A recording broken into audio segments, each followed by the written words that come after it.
like we were putting together our questionnaire, and like I started just going through the rules.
We're live on the website. Okay. Go. Good evening and welcome to our October Borough Board meeting. I want to start off by thanking all of the council member representatives, community board chairpersons, and Borough Hall staff who are here with us today. Tonight, we are pleased to be joined by Local 338 and the Cannabis Workforce Initiative. As many of you know, hundreds of licenses are being made available for businesses who are interested in legally growing, processing, distributing, and selling cannabis. The New York State application opened on October the 4th, and I understand many of you have already received some applications to your office. Tonight, we will receive a presentation outlining how adult use cannabis legalization came about and the state of New York's industry today. We will also partake in a discussion on what the community board leaders need to know as licensees come to them seeking locations. Representing the Local 338 is their Deputy Political Director, Katie Shane. Katie will also be joined by Cecilia Oyediran. Cecilia is the Senior Outreach Associate for Cannabis Workforce Initiative. Welcome, and the floor is yours. I'll just step over here quickly. I apologize for my tardiness. I am a Brooklyn girl, so I got stuck in some of the traffic. I hope you won't hold that against me. As mentioned by the Deputy Borough President, my name is Katie Shane. I'm the Deputy Political Director at Local 338. We represent a lot of different workers in a lot of different industries, traditionally grocery stores, pharmaceutical retail, Duane Reade, Stop and Shop, ShopRite, some of our employers. But our newest industry is cannabis. We represent a little over 600 workers in this space. And so I'm really here to be here with my colleague Cecilia. She kind of gives this presentation, but also to answer any questions you all may have. As previously mentioned, I know you're going to get an influx of tons of people coming to the community board to speak to you all about opening locations, and we're really here to be a resource for you all to answer any questions you may have, whether that's about what the heck is going on, but also how did we get here, how can we support you all through this process, anything like that. Also want to introduce myself as well, because I'm sure I will see you at your community boards with some of the licensees. Also, I'll be there to answer any questions as well. So really, we're here to be a resource for you all, and any way that we can help, that's what we want to do. But I'm going to pass it over to the expert, Cecilia, and let her get started on the presentation. Thank you. Thank you, Kate, and thank you, everyone. It's an honor to be here with you all today to talk about how we got here with the legalization of cannabis in New York. But before I do, I'll just give an overview of our work at the Cannabis Workforce Initiative. Our mission is to promote and support social equity in the adult use cannabis market, and we do this by providing quality workforce development training and legal education. Our programming is funded by the New York State Legislature and completely free of charge to participants, as well as the organizations that we partner with. We also partner with schools, other academic institutions, community groups, and nonprofits, as well as elected officials to provide our workshops. Our program includes a certificate in career exploration and workers' rights. We offered that virtually earlier this year and had over 1,500 participants throughout the state. And we, as I mentioned, we collaborate with New York colleges, SUNYs, community groups, and nonprofits.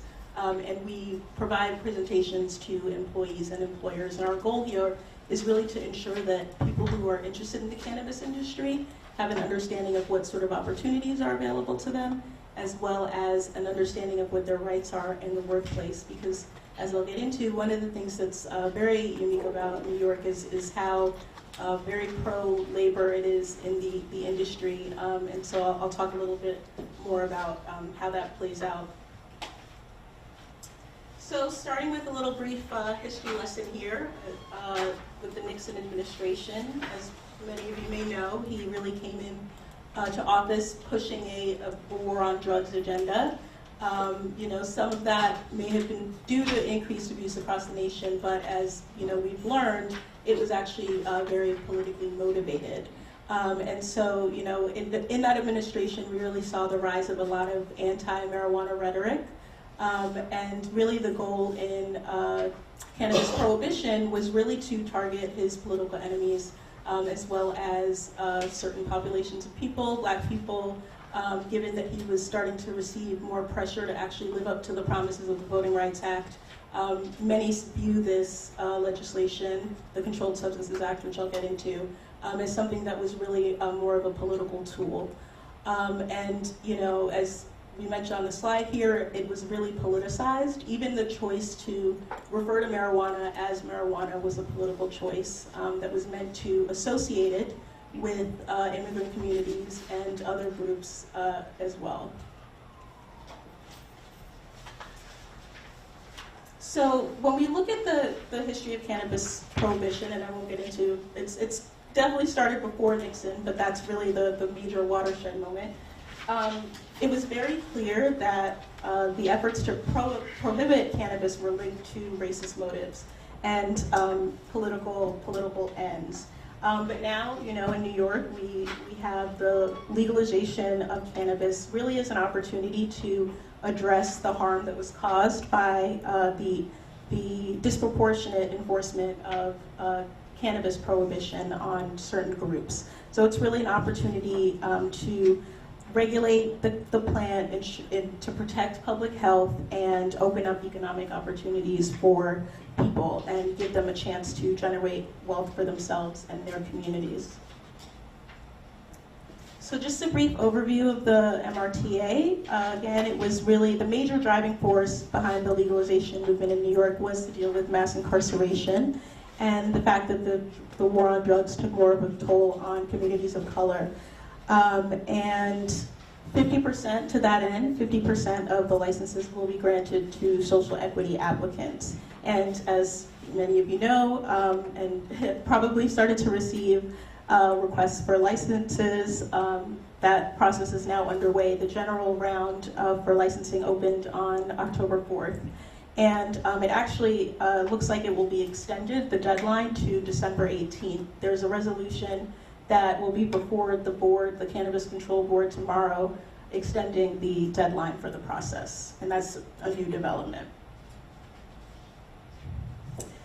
So, you know, even though all the fuss is about licensing, that is really just one part of the picture here. The majority of the market participants in cannabis will be employees.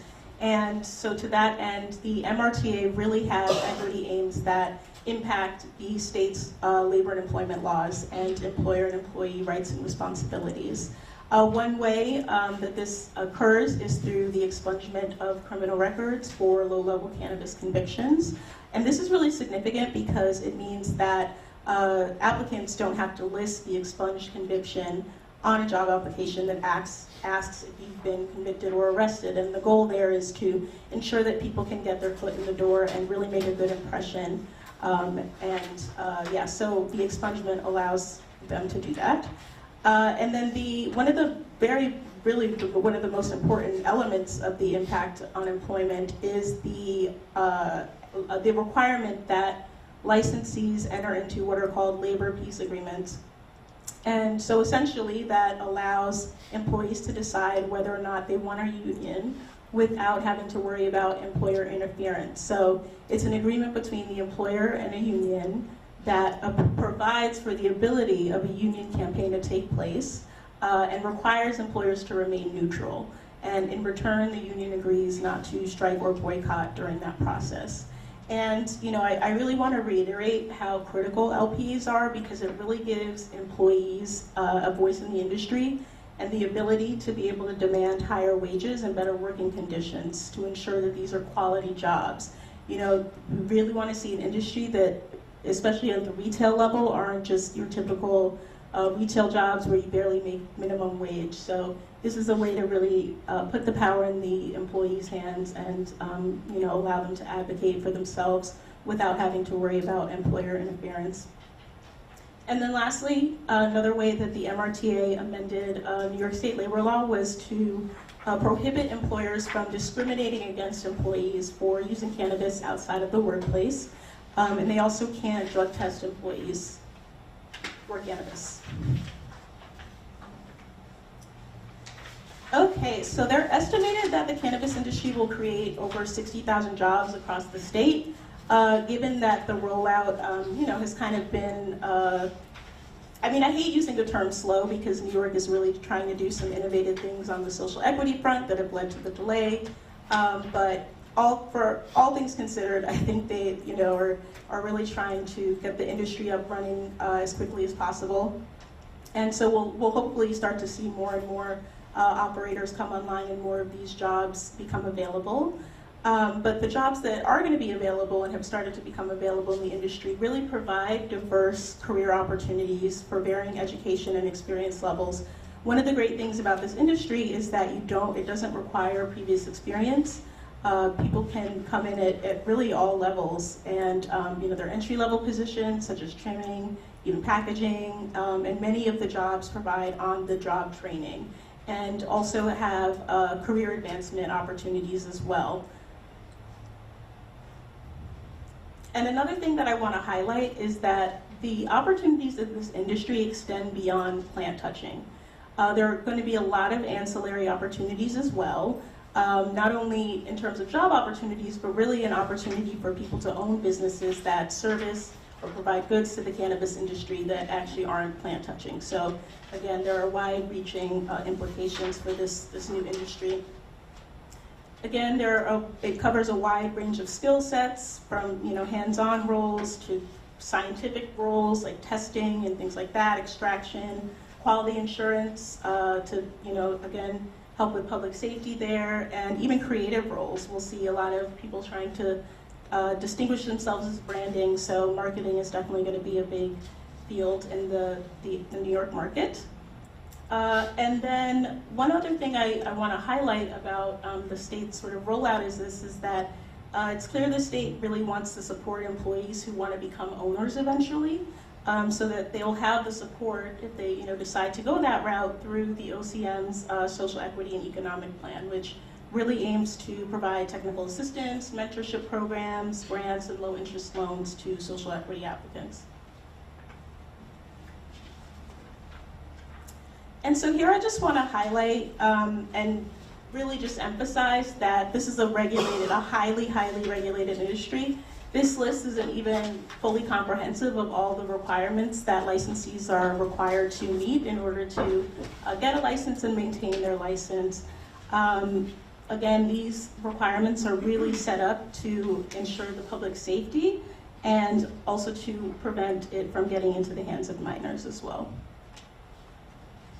And I also want to highlight that these are all opportunities and areas where people can also have jobs. Because again, given these strict regulatory requirements, employers are going to need skilled, trained employees to help them meet all these requirements. So there's a lot of opportunity here.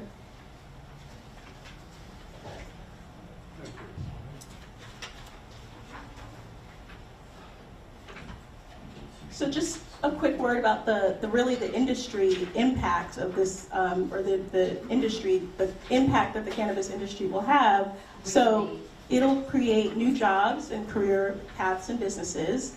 And our programs, as I mentioned, are really about cannabis career exploration and ensuring that employees entering the industry understand what their rights are, and that employers entering the industry, many of whom are just owning businesses for the first time, really understand what their obligations are as employers.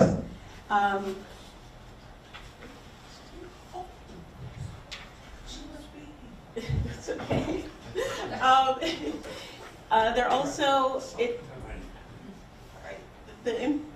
one of the other impacts that we'll see with the cannabis industry is that it really has the potential to provide opportunities to build generational wealth, and not only just for individuals and their families, but the legalization of cannabis can also really benefit communities, local communities, through increased tax revenue, and not even just through the local excise tax. Just some stats about how the other tax allocation is going to be. So at the state level, 40% of the tax revenue collected by the state will go to the Community Grants Reinvestment Fund, which distributes the grant money across different local governments and nonprofits that are devoted to community revitalization. 40% of the tax revenue from the state will also go to the Lottery Fund for Education, and 20% will go to drug treatment and public education funds. So again, just highlighting a few of the many positive impacts that we'll see with the industry. And so lastly, these are just a list of the sort of best practices that we want to see to create a fair and equitable workplace. That's what we're advocating for, fair and equitable workplaces in the cannabis industry. We want to see an industry that provides opportunities for individuals and their families to build wealth, particularly in under-resourced communities. And we want to see cannabis jobs that are really high-road jobs, and we want workers to understand and know their rights, and for employers to understand what their legal obligations are, because we believe that will help create a diverse, fair, and equitable workplace in the cannabis industry. And with that, I'll open it up for questions.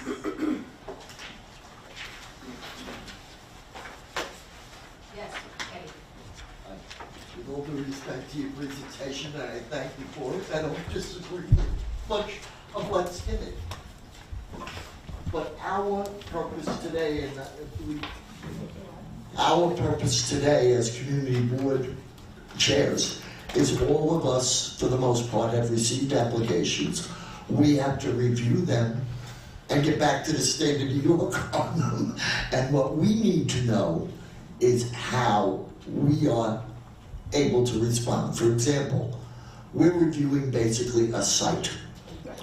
We know it can't be 200 feet from this, that, but what are the other things that our boards can or cannot take into consideration when reviewing them? Because we're all in the position of having to submit an opinion to the Office of Cannabis Management. The way community boards inform their opinions is by holding public hearings. Now, while I might like it if everybody who's going to speak in a public hearing understands what the changes of law are and understands what the whole thrust of legalizing is, they don't. So they're going to express many things, and part of what we have to do is also let people sometimes vent. But in order for us then to take back from those hearings what we hear to our committees and to our full board for a vote, we need to know what exactly are we voting on. and how we need to do it. You know, everything else, you know, it's a good industry perhaps, but workers need to be treated appropriately. But that's not what we're dealing with right now. Thank you. So that's a really great question, and it's, you know, I will say it's sort of unfortunate that the lines of communication with the state and the local community boards hasn't been the best. But my understanding of the process is that applicants have to submit a notice to the municipality, which is quite a simple form. It does not provide a lot of information about the application at all.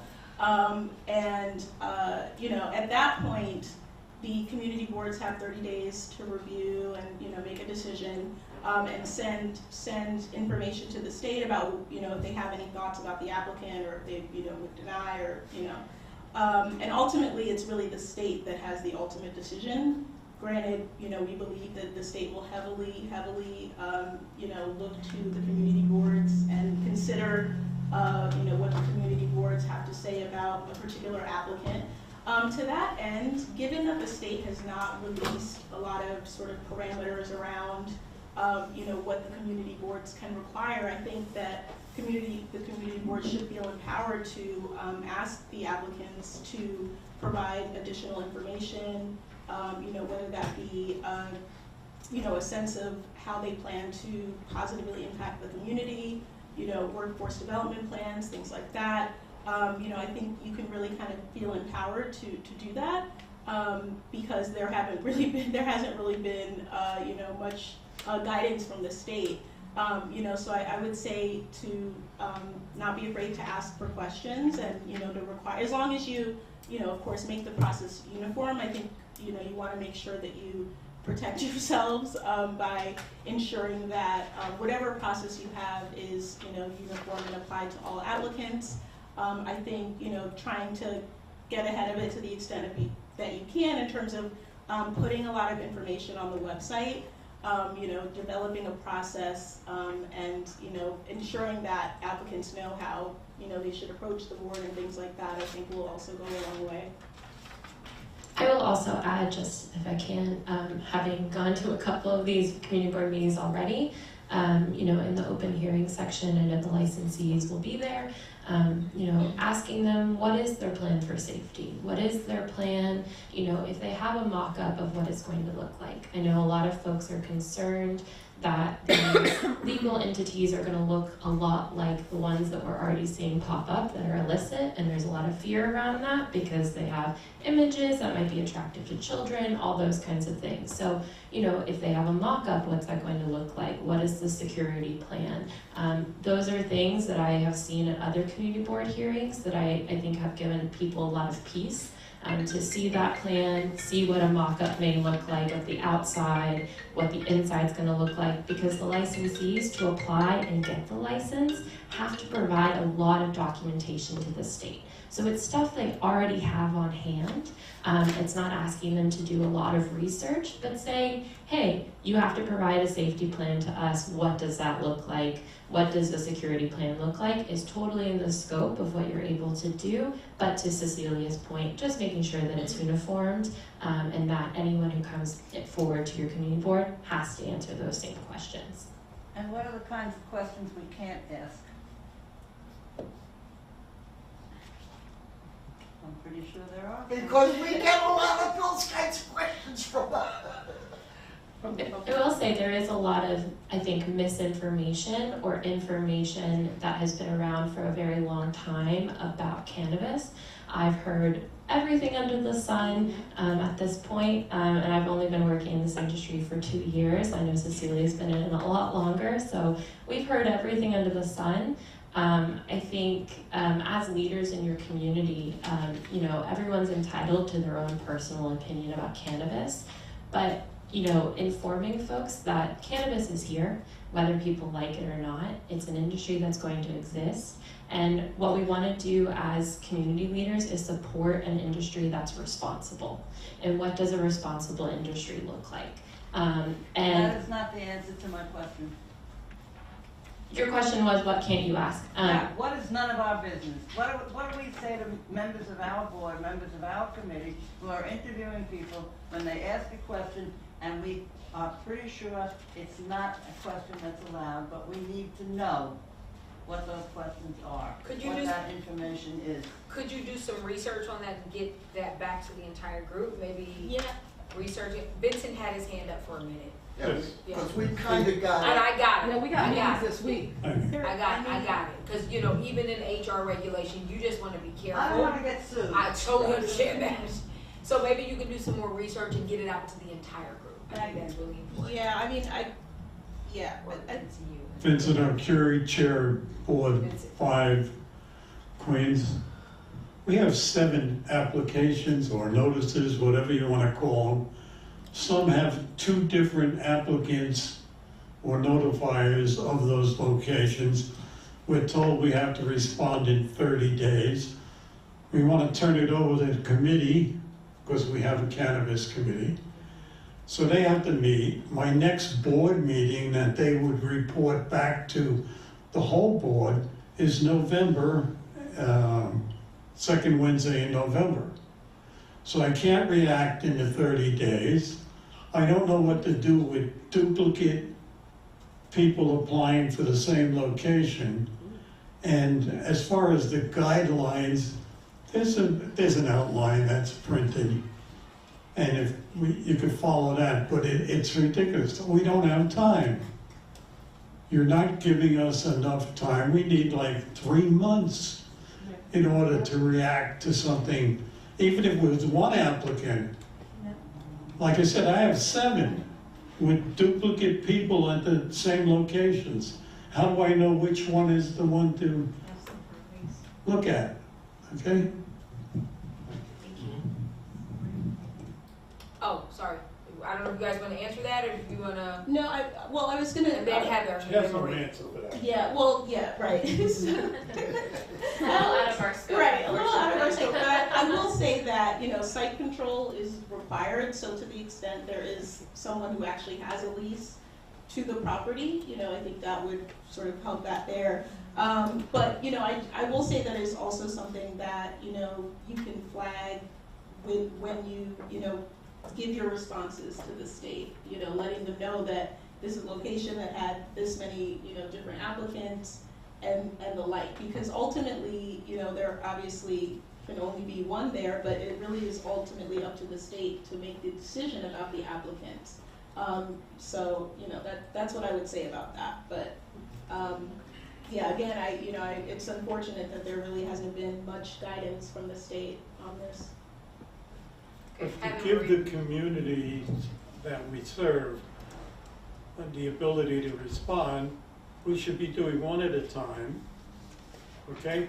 So the people from that community that's affected by that, or the 2 locations in the same community,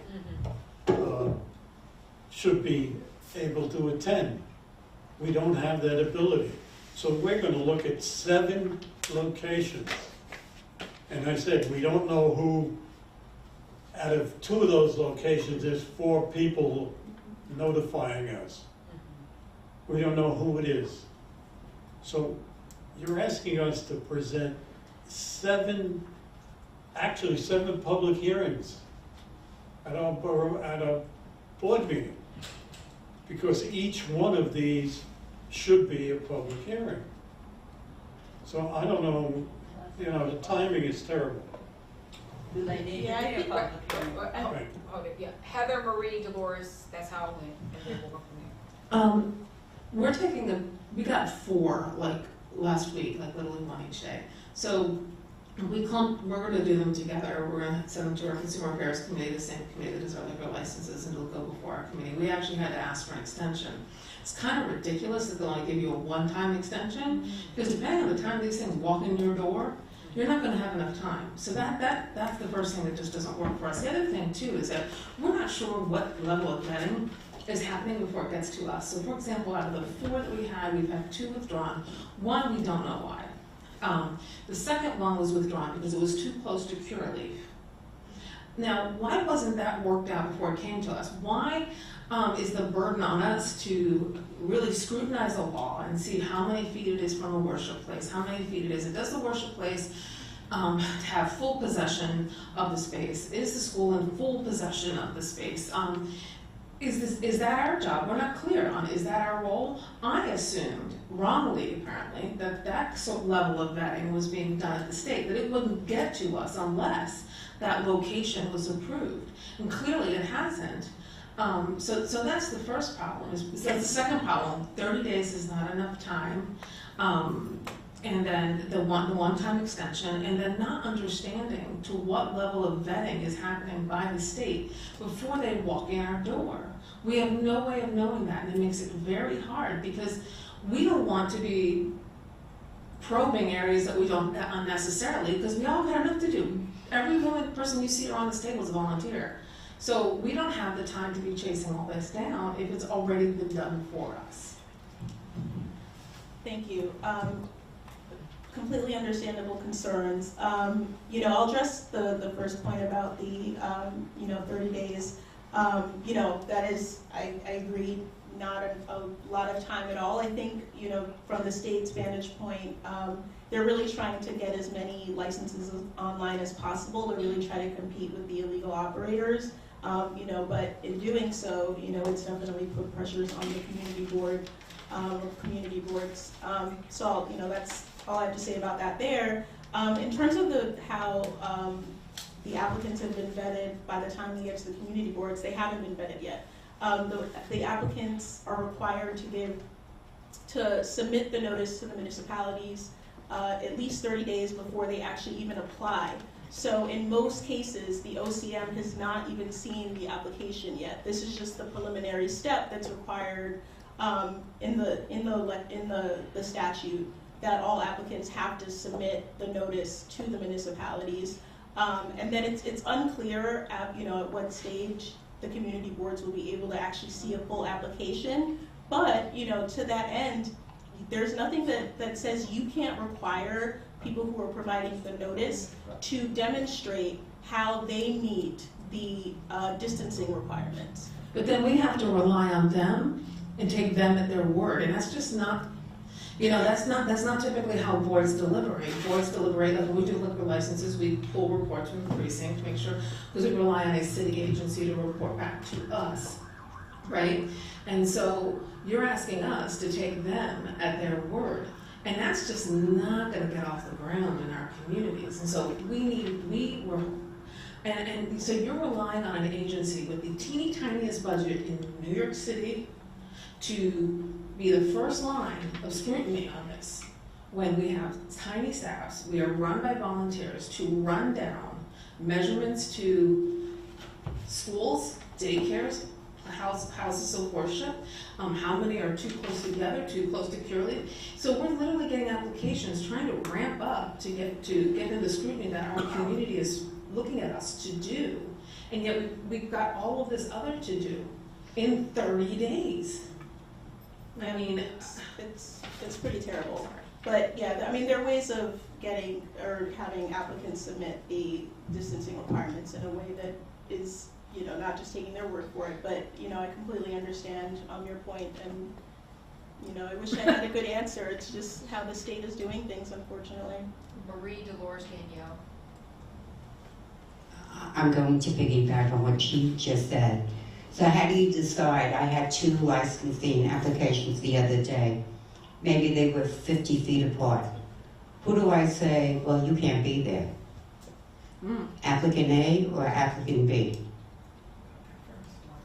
Yeah. And most of them are not coming in with a signed lease because they want to make sure that they get the license and they're not going to sign off on the lease. so what comes first, the license or the lease? So what comes first? And I know you're here for something else. I don't mean to put you on the spot.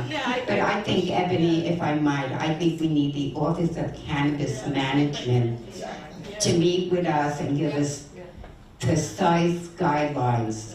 Last month I had another applicant, and I happen to know the district pretty well, who was 50 feet from a daycare.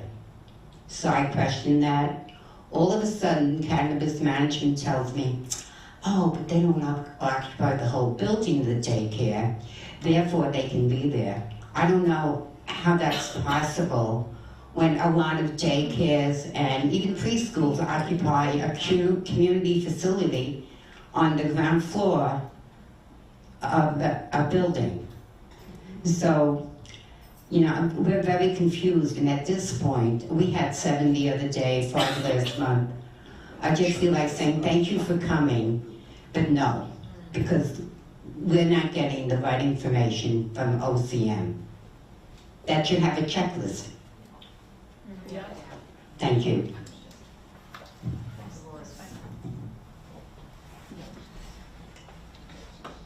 Thank you.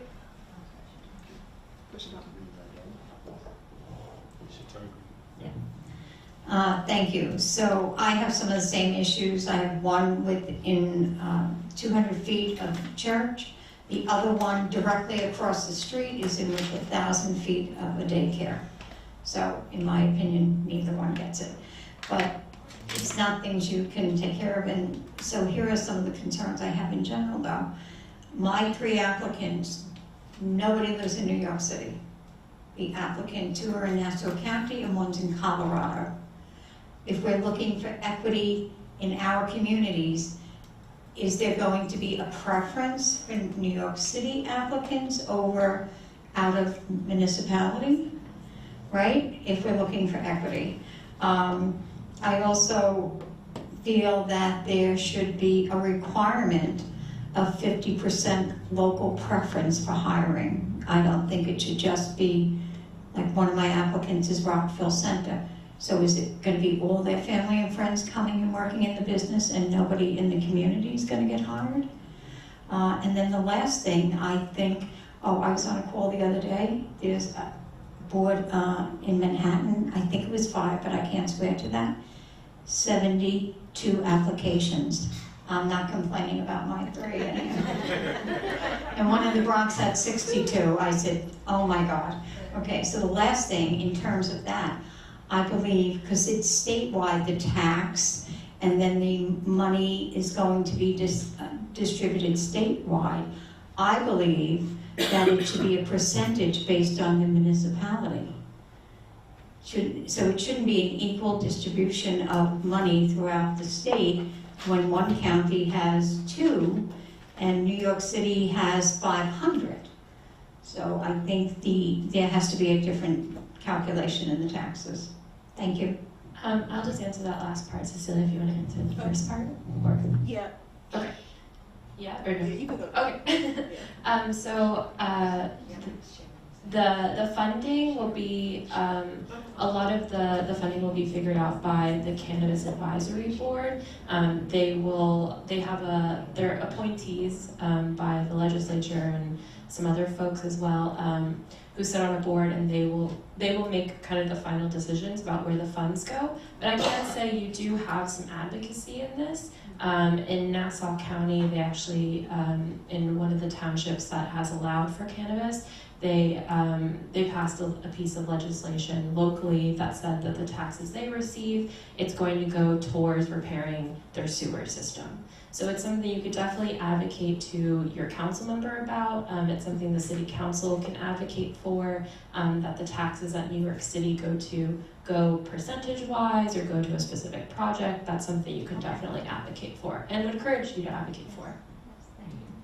Wait a minute, we have Danielle, then Sherry. Wait, I just wanted to chime in there. On your point about the local hiring requirements, that's actually something that is quite common across legal states, including New Jersey, where localities do require applicants to hire a certain percentage from the community. So there is a model for that. So can we do that in New York? Is that part of? I'd have to confirm, but I believe so. But yeah, I would have to. That would be great. Yeah, So one of the Yeah. questions of the applicant can then be, are you willing to commit to a 50% local content? Right, exactly. And then, but to your first question, there isn't a residency requirement. So licensees who, live out of state or aren't in the local community technically can own But licenses. there's not even a preference. If I had 2 and one lived in New York City, could we weigh it differently than the others don't? We're looking for local equity. I Yeah. don't understand that, why that wasn't included. Yes, it could be tricky legally, unfortunately, so, yeah. Isn't it supposed to be a program to Social provide equity. Yes. reparations to people Yes. within the state that have Yes. been incarcerated within the state? So you got Yes. Colorado, Yeah. but they moved. I'm just asking. No, that's true, that's true.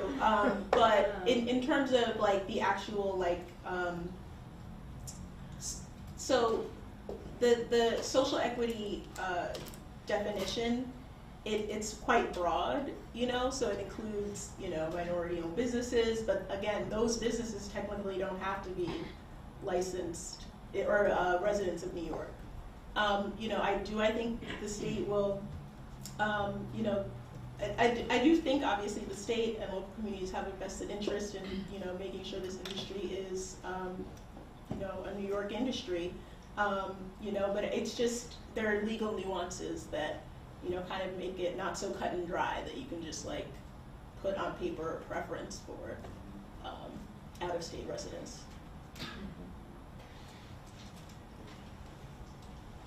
Thanks for being here. So we've only had 2 applications, which I find strange in my ward. But yeah, I'm in Western Queens, so it's strange. But interestingly, when both of them started, so we're doing it in a city services committee, like we do liquor license. We did develop a checklist that we have, that how to ask them questions. It's uniform. I can share it if that would be helpful. Yes, please. Okay. Yes.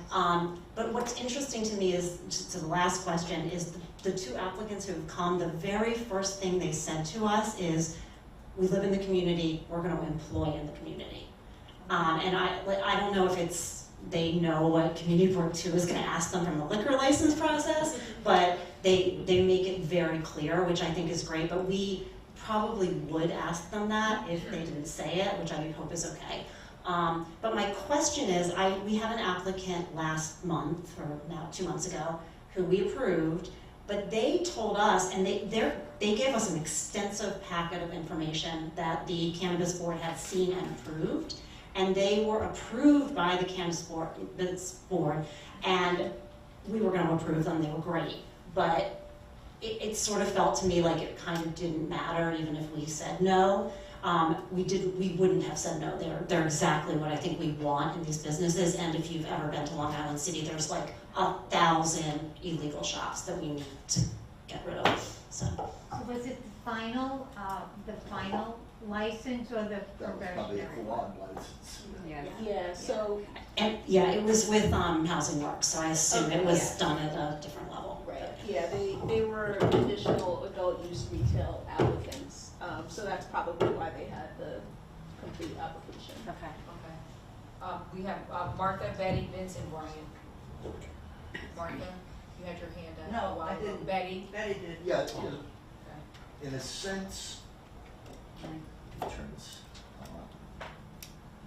sense, you know, I'm kind of trying to make an analogy here, you know. It's like when we get somebody who wants to build something and we're gonna get a zoning application, we don't review it before the person has control of the property. You know, we're getting applications where, OCM says yes to me, then I'll get a lease. You know, we shouldn't be reviewing these at all until whoever it is that's applying has a lease and says, I want to put my shop at this place.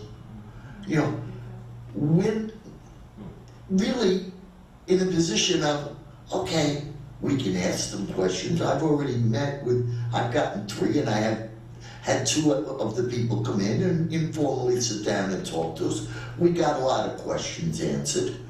I'm holding a public hearing with those 2. The third one I haven't scheduled that with yet. But one of them, okay, the application I get is for an adult use dispensary, but he's sitting there telling me all about how he wants to be a grower, which is totally another kind of, you know, like, okay, why am I going to review this is an adult use retail dispensary? You know, this process governmentally You know, and it's not, the onus isn't on either of you, but we need to get the message governmentally to the state that this is not working. The other thing, you know, what Dolores said about a daycare. The people up in Albany need to understand that in New York City, our retail strips are chock-a-block right next to people's homes. We have many, many storefront churches where the church doesn't have full control of the building. They may have the downstairs, somebody else may be upstairs. We have daycares, we have other uses that are incompatible. One of the things that I found interesting is when they say with a school or I forget, church, school, it had to be on the same road. We're not upstate, where the retail strip is a little strip mall and there's nothing else. The one location that I have is where Rockaway Boulevard and Liberty Avenue converge and crisscross each other. Well, gee, if the church is on Rockaway and the school is on Liberty, you know, they could be 100 feet away there, and there isn't either a church or a school there, but they could be. But it's not on the same road. You know, somebody's got to look at what they've done, and they have to define a process far more stringent, and not really stringent, it's the wrong word, but we all have to have a uniform process to form. As we get liquor license applications, we get a body of information first. And then we each send out our own questionnaires that have asked for other information. But we have to have first from the state some basic information other than a name and a phone number on an application. And one of the ones I got didn't even have a phone number on it. You know, so that's where we're at. And everybody, just so you know, on my 3, I asked for the 30-day extension. They were all granted. So whatever you got, ask for the 30-day extension. I'm sorry, Sherry, I missed you. So you go, and then we'll have, yeah. Okay, my question is similar to Betty. Like, we receive application like the day after our meeting. So there's no way we're going to be able to speak and discuss that and make a decision in 30 days. It's not possible. So now we don't have a process, but yet we're going to be asking for an extension, which doesn't make sense. We would like to get a process, I think, before any of this was ever done and we got those licenses. You know, we're chairs, and we're looking as a chairperson, we're looking at something. We have our members who are going to ask us, well, what do we do? What do we say to them? We don't have a process. How do we answer to the board members? What, you know, how do I give them direction when I myself do not have a direction as a chair? Usually when you're the chair and you have the chairs below you, you know the processes and you tell them what to do. So we're gonna have a bunch of people asking questions. We have 30 days to do this, which is not gonna happen because this is gonna expire before next meeting, so it's not happening. So we have to ask for an extension. Betty, did you get your extension? Yeah. I got extensions on all 3. So we're gonna have to ask for extension. We have a month between meetings. But even with an extension, we still don't have a process because they need to know what questions to ask. What are we looking for? What are we not looking for? Usually with the SLA with liquor, it says how many church, how far the distance is. You get a report. We don't have any of that. So that's a problem. I suggested months ago when we had the meeting with OCM, why don't they look at the way the liquor license is done and try and follow their protocol and try and copycat it, because that's what we had to work with and we can work with that. So they should set up a system like the SLA. It's very clear that obviously they're not taking public input, even though I think it was a very smart question. So I don't know why they're not duplicating what the SLA did, where they give us the information and based on the information, then we have a discussion. I'm looking at the application. All we have is name, address, phone number, email address. That tells us nothing. And yes, with you, everyone saying, well, cannabis is here to stay and the community boards have to work with it. We want to work with it. But how are we going to work with a non-existent system? Months, more than a year later, I've been hearing about this and we're looking at it. There's no system. We have no guidance. I don't know how we're going to do a public safety meeting. I don't know how we're going to discuss it on a board level because we ourselves don't want to be open to a lawsuit. But we have no guidance how to have our discussion. And then I'll be asked the same questions, like one of the licenses across the street from an illegal shop. So, you know, we have the illegal versus the state has the legal ones are going to be listed. Who's listing the illegal? Who's talking to who? Where is that chat about the illegal one right across the street? So we're getting legal license and we're still getting illegal pot shop that is gonna, smoke shop that's gonna go up at the same time with the legal. So instead we're increasing the number of shops we have rather than getting rid of the illegal ones. So we're gonna do process, we're gonna have this discussion, we're gonna have more, you know, these are people who, the illegal one don't have to pay taxes. So what's bringing legal one into it? It's not gonna eliminate the illegal one. And then it's right across the street. Who's gonna say we have rules and regulation when the other one isn't listed? So sorry, those are my questions. Understood, clear, we will get back. Okay?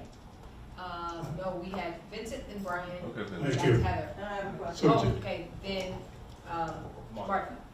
Yes. But Vinny's going next. No, Vincent, then Brian, Okay. then Heather, then Martha. So just to pile on a little bit, the one application that, or notification, I don't even think it's an application, shares a party wall with McDonald's restaurant that is in between 3 schools and 2 churches and fills up every day, twice a day, with children from the schools. In addition, this one school is 500 feet away. There's another shop, whether it's legal or not, cannabis, I don't know, within the same block. I think part of the job of the commission is to pre-review these as the building department does. If I want to go do filing at the building department, I go in, talk to the examiner, and he tells me this, you need a variance, or you need that, and you go out and get it.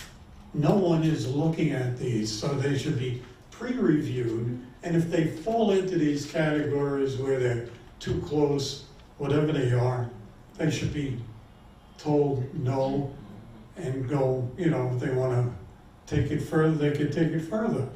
But I mean, as I said, the one at the McDonald's one, and one across the street from there, and 2 schools, 3 schools, 2 churches, it's too much. Brian. Who was next? Brian.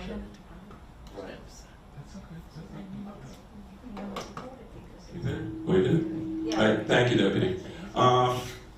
First thing, I agree that these applications, they should come with a lease. That's just, I'm stuck on that.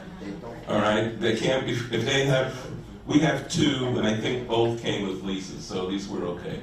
But I agree with all of you, or some of you that stated that the applicants should definitely come with a lease in hand. The webinar that was given with Pascal, I believe you can apply for 60-day extension, if some of you listened to that. So correct me if I'm wrong, I think that's what you said on that webinar. It's the 30 days. 30, then you come back for another 30. 30 equals to 60. Right. So you can get up to 60 days. It's not 30 written in stone. And then can I get a breakdown again with regards to the revenue? 40% going to the state lottery, and what's the rest of it? 40% to community grants and 20% to drug treatment. Drug treatment? Yes. Yeah, 20% to drug treatment. 20%, 20, Yeah, right? 20 to drug treatment, 40% to the state lottery for fund for education, and 40% community investment. Community. Yes, but anyway, that I'm good. But I just want to go back again that the applicants definitely should come with a lease. I mean, you know, that's just how business is done. You can't come without a lease in hand, and you want to open up a shop or a furniture store, whatever. You don't have a lease. I mean, come on. That's all I have to say. What happens if their application Excuse, what did you say, Lois? No, the concern there is, I understand what you're saying, but if an applicant has to sign a lease for a year and they don't get approved, then they're still responsible for that year. So that really withdraws their ability to be in a financial position. Well, then you put something in the lease. Like a letter, like a letter of intent. A contingency clause. Right, a letter of intent.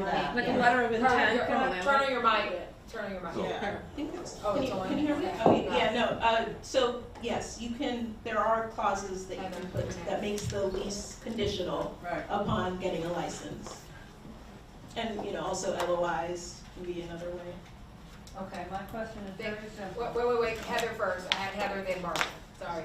Okay. Okay. When you were talking here about unions and that they can't boycott or strike, so does that mean they can't boycott or strike ever? So, because I'm wondering, I'm all for unionization, but what happens when you have a store and all of your employees are on strike? You know, especially your security staff, especially your security staff. So can you kind of walk us through, like, when you got to a point where, let's say, that they are looking for an increase in, let's say, just wages, and they're not getting it, and then they go on strike, like, or do they have other options that they can use to leverage to sort of get the fair wages they're looking for? Can you kind of walk us through what that would look like? Because what we don't want to have happen is we don't want to we want people to get paid fair, but we also don't want to have a store in our neighborhood that is just sitting there ripe for theft. Yeah, I can take that. As long as the labor peace agreement is in effect, the workers are not able to go on strike. So whether they decide to join the union or not, it doesn't matter as long as the labor peace agreement is intact. So there are other mechanisms that we can use instead of a strike to negotiate. So let's say that we have a business that isn't coming to the table to negotiate a contract or refuses to recognize the union. We have a clause in our labor peace agreement that goes to force arbitration. So that is the methodology that we hope we won't have to come to, and so far we've had some pretty good contracts, but we do have that mechanism available to us. But also, the labor peace agreement is part of the law. So if a licensee does not comply with the labor peace agreement, there are steps the state can take as well in terms of their license. I do want to add, security is not part of the bargaining unit. So they are not covered by the labor peace agreement, and they can't be a part of the bargaining unit. So they would never, they're not part of the unit. So if once the labor peace agreement is up, and if worse comes to worse, there is a strike, security would not be a part of that.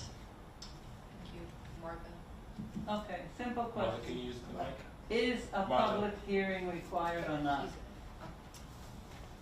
I'm sorry, I don't know the answer to that. I have to look into it.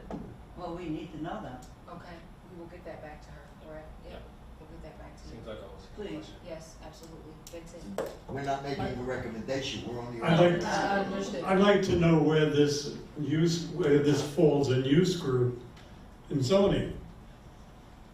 You know, what is it, what kind of establishment is it, where is it allowed to be placed with zoning and land use? So if you can find that out for us, I'd appreciate it. Got it down. And we'll find it out. I had a quick question in regards to your prospective jobs list.